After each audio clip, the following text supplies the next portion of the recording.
désolée, vous allez entendre les bruits des voitures autour de moi. J'espère que ça va. Alors, je vais vous parler un petit peu de mon état, un petit peu en ce moment, comment je vais. Bon, je suis dans un état où, dans la dernière vidéo que j'ai faite, que j'ai pas voulu monter, etc. Désolée pour le soleil, c'est une cata. Du coup, je voulais vous dire que, en fait, je suis allée chez la psy. Je suis retournée chez la psy. Et il s'avère que, j'ai fait une rechute de dépression. En fait, il faut savoir que, j'essayais beaucoup de me le nier, mais j'étais déjà en dépression. Et, en fait, je prenais des médicaments, j'essayais de moins prendre, sauf que ça m'a pas permis d'aller mieux. Au contraire, j'étais juste pas prête à abandonner ces médicaments qui sont cool parce que ça me procure une, comment dire, un aspect détente, mais qui me fatigue énormément et qui me fait très très mal au long terme, enfin qui me fait très très mal. Après j'exagère un peu, mais je veux dire voilà, moi mon but c'est de sortir de ma dépression, de mon anxiété généralisée sans être droguée complètement. Et du coup c'est ça qui me fait de la peine dans tout ça, c'est que après, comme m'a dit ma psy, il faut que j'arrête de me culpabiliser parce que c'est quelque chose qui... J'ai vécu 23 ans de dure, de dure vie, franchement. 23 ans où j'ai eu beaucoup de merde. Et là, actuellement, ça fait qu'un an et quelques que je suis suivie, que je prends des médicaments régulièrement. Malgré que j'en ai déjà pris avant, mais qu'avant c'était fait prescrit par un médecin. Donc c'était un peu la merde parce que il m'avait pas bien prescrit des médicaments qu'il fallait. Enfin bref. Maintenant, je suis sous traitement. Et le traitement, il m'aide beaucoup, mais je me rends compte qu'en ce moment, je suis obligée de prendre plus d'anxiolytiques qui, en effet, comme j'en ai dit dans une vidéo, c'est bien d'en prendre quand on est vraiment trop mal, on est en crise d'angoisse, etc. Mais tous les jours, c'est dur. Après, je parle des antidépresseurs là. Les antidépresseurs, par contre, c'est nécessaire. Pour moi, c'est vraiment très nécessaire. C'est en mode, on n'en parle plus.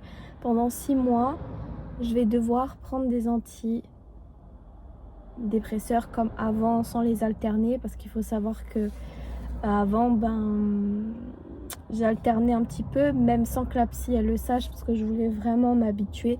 Sauf que j'avais des pensées de plus en plus noires, en fait. J'avais des pensées de suicide. J'avais des pensées de comment j'allais mettre fin à mes jours. En effet, j'ai beaucoup évolué là ces 6 derniers mois avec le SEJ. Et là, justement, je sors de mon dernier rendez-vous avec le SEJ. Je ne suis plus suivie par mon conseiller et je suis deg. Parce que je n'ai pas, justement, mon parcours, il a bien évolué. Donc, vu qu'il a bien évolué, en fait, ils ont plus raison de me garder. Ils sont convaincus que je peux arriver à faire beaucoup de choses dans ma vie, que ce soit dans la musique, etc. Et moi, c'est vrai que j'avais beaucoup d'espoir du fait qu'ils me reprennent un peu. Après, j'ai encore une mensualité, bon là ce mois-ci, mais le mois prochain aussi. Donc je suis plutôt contente. J'avoue que je suis plutôt contente et il faut que je fasse ma demande d'RSA maintenant. Après, il m'a dit, il faut savoir que le RSA, c'est, voilà, ça aide. Ça aide, mais que il fallait voilà, c'était beaucoup plus dur que le SEJ. Mais je vais vous dire un truc, c'est que en fait je me sens perdue dans ma tête parce que l'ergophobie, c'est pas quelque chose que tout le monde comprend et heureusement, mais parfois je me sens seule, même si vous êtes là en fait, même si vous êtes là, que vous me dites que je suis pas seule et que vous rencontrez des situations compliquées.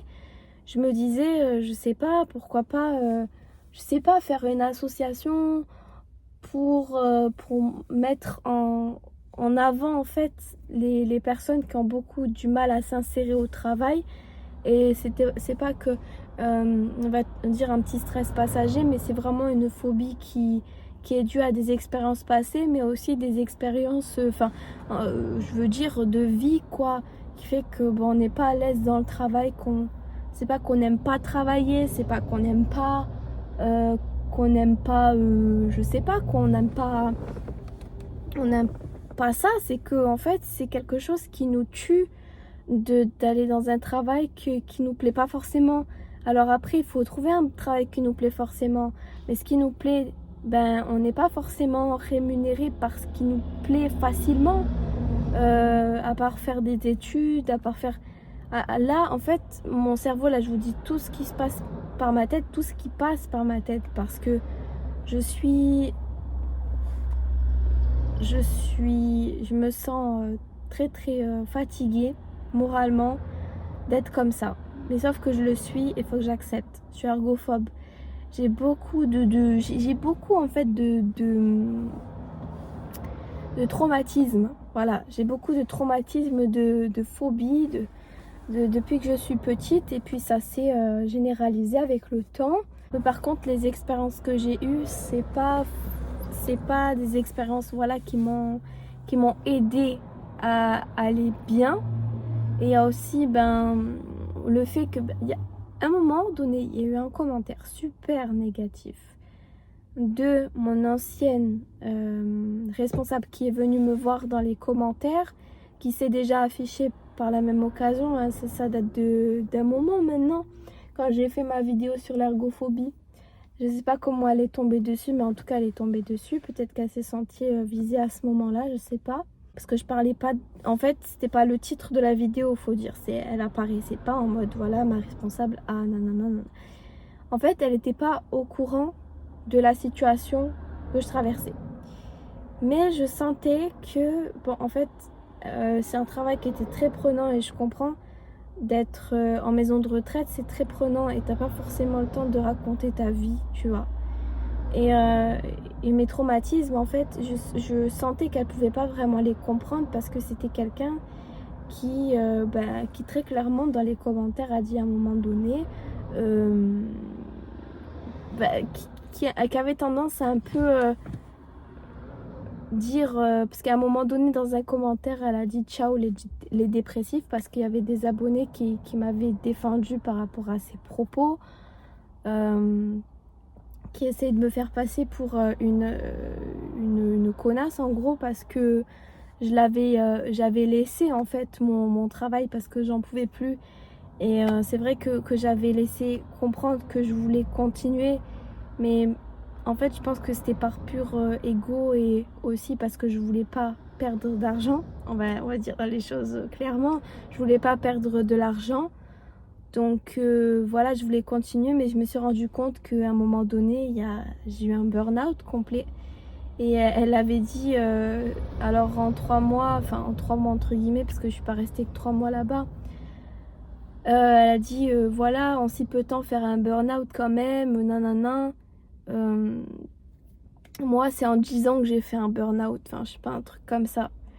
Déjà, un truc qu'il faut savoir, c'est qu'en fait, elle a pas vécu les mêmes choses que j'ai vécues.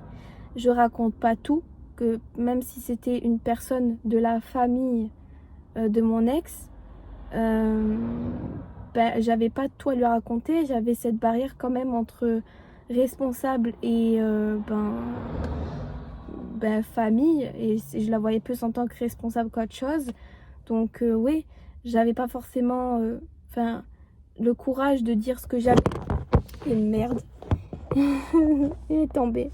J'avais pas forcément le courage de dire réellement ce qui se passait parce que je sentais qu'elle allait pas être je sais pas, qu'elle allait pas être compréhensive, et je l'ai senti dans les commentaires qu'elle a laissé en passant pour une connasse quoi, et après les gens qui m'ont défendu, à la fin elle a dit c'est bon, en gros je m'en vais, je me casse de là, pas besoin de parler avec vous, enfin des trucs comme ça. Je dis pas exactement le commentaire tel qu'il a été mis, parce qu'il faut savoir que elle les a supprimés, ces commentaires. Je sais pas si c'est elle qui les a supprimés ou une personne, enfin je sais pas ce qui s'est passé, mais en tout cas ça a été supprimé.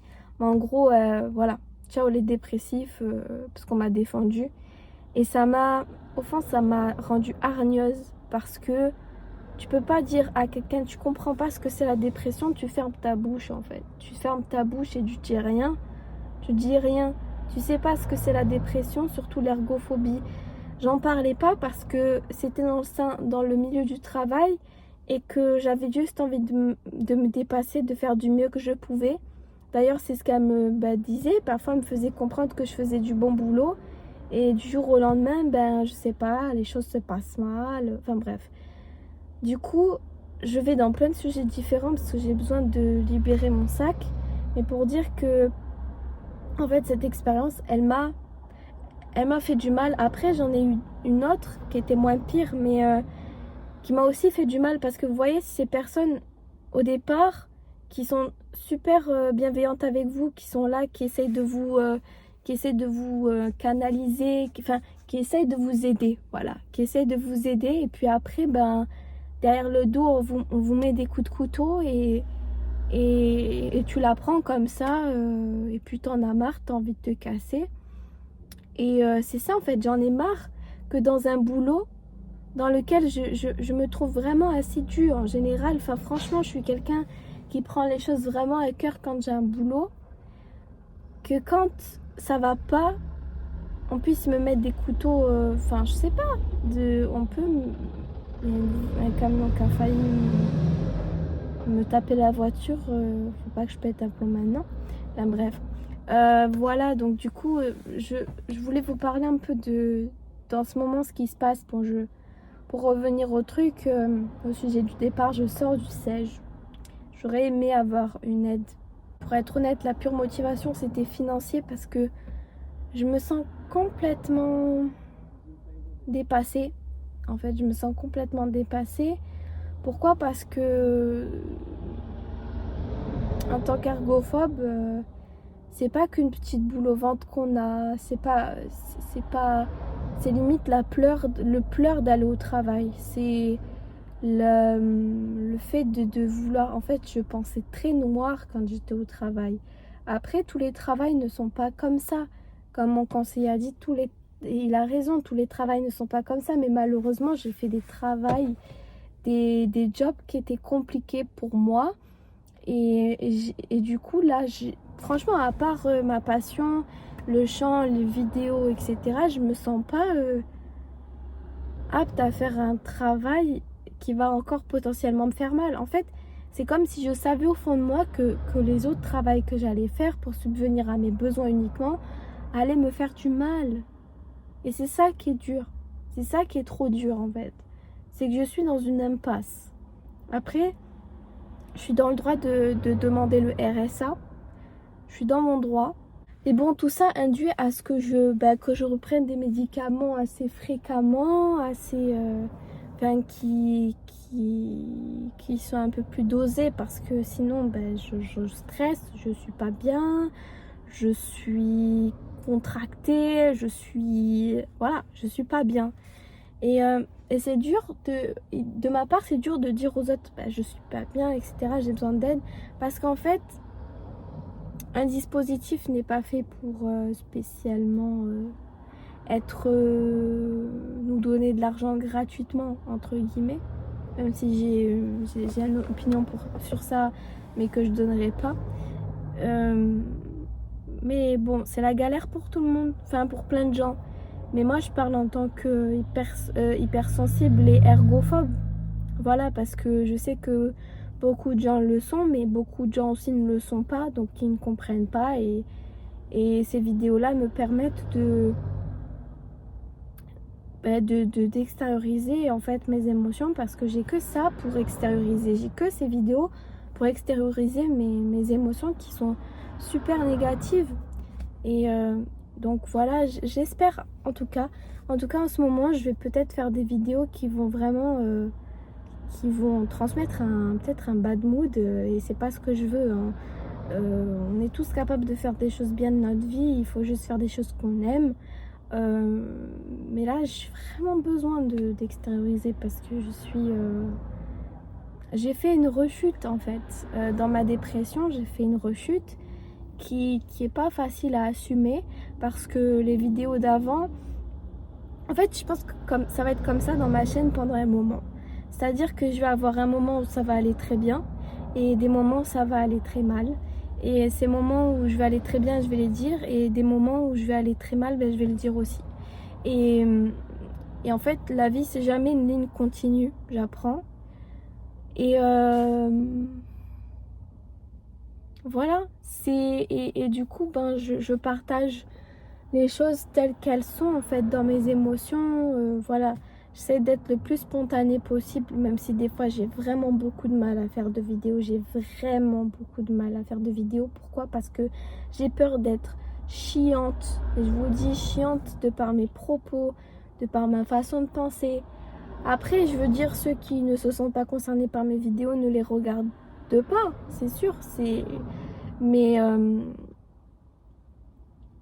voilà, tout simplement. Je pense que je vais vous laisser maintenant parce que j'ai besoin de respirer un petit peu, voilà, de me concentrer sur ma vie. Voilà. Bah, je dis pas que ma vie elle est horrible, hein, je dis pas ça. Je dis juste que en fait, mon mental est difficile à appréhender. Enfin, j'ai du mal à comprendre, parfois me comprendre, parce que quand on prend moins de médicaments, ça, on a le corps qui revient un petit peu à la normale, et puis quand on en reprend, ben, on devient limite addict. Et c'est ça en fait que je vais éviter. Je veux pas devenir addict. Sauf qu'il y a des moments où j'ai eu une accoutumance, et j'espère pas en avoir une autre d'accoutumance. Sauf que la situation fait que ben, je suis obligée de me détendre. Voilà, tout simplement. Donc voilà, j'espère que bah, ça vous a plu. Enfin, je sais pas si je peux vous dire que ça vous a réellement plu, mais j'espère que vous m'avez écouté. Et j'espère que voilà, vous allez bien de votre côté. N'hésitez pas à me dire en commentaire comment ça va. Et je vous fais de gros bisous et je vous dis à bientôt pour une autre vidéo. Ciao.